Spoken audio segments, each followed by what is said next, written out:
वाटते बाई बसल्या का तुम्ही इथं? अहो मी नाही का आता बाहेरून नाही आली का त्या शांतीचं आणि तिच्या सुनीच एवढं भांडण चालू आहे जी लयच भांडण चालू आहे. जाऊ दे ना बाई, काय कर लागते, काय गेलती तू तिकडे?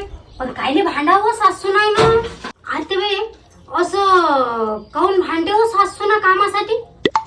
जा ना हो पागल बाई तिकडे, काही प्रश्न विचारत राहते. तुम्ही मले पागल म्हणलं, मले पागल म्हणलं तुम्ही. का हो शिल्पे, म्या तुले पागल म्हटलं तर तुले राग आला. तू नाही मले पागल म्हटलं असतं मले राग आला असता, झाले असते कधी भांडण. म्हणून म्हणतो राग माणसाला येते ना, त्या रागावर नियंत्रण करायचं शिकायला पाहिजे. रागावर जर नियंत्रण ठेवलं ना तर कधीच भांडणं होत नाही.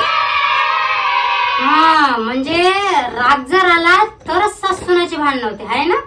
राग हेच भांडणाचं मूळ कारण आहे, समजलं का?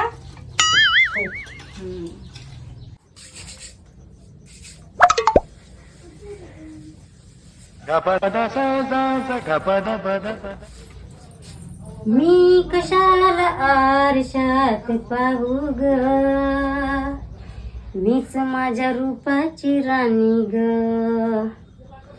मी कशाला आरशात पाहू ग, मीच माझ्या रूपाची राणी ग.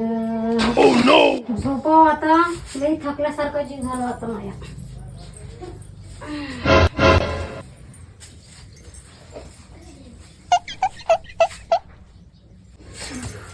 अरे बापरे, भूत भूत भूत भूत. मा शिल्पा, काय झालं हो तुले? वाटते बाई, काय झालं? वाटते बाई, लय मोठा लय मोठा भूत. कुठे कुठे? लय मोठा भूत असा काही काही भोर आणि पांढरा पांढरा चेहरा दिसला तिचा. लय लय मोठी बाई दिसली. तू झोपली होती ना? हो.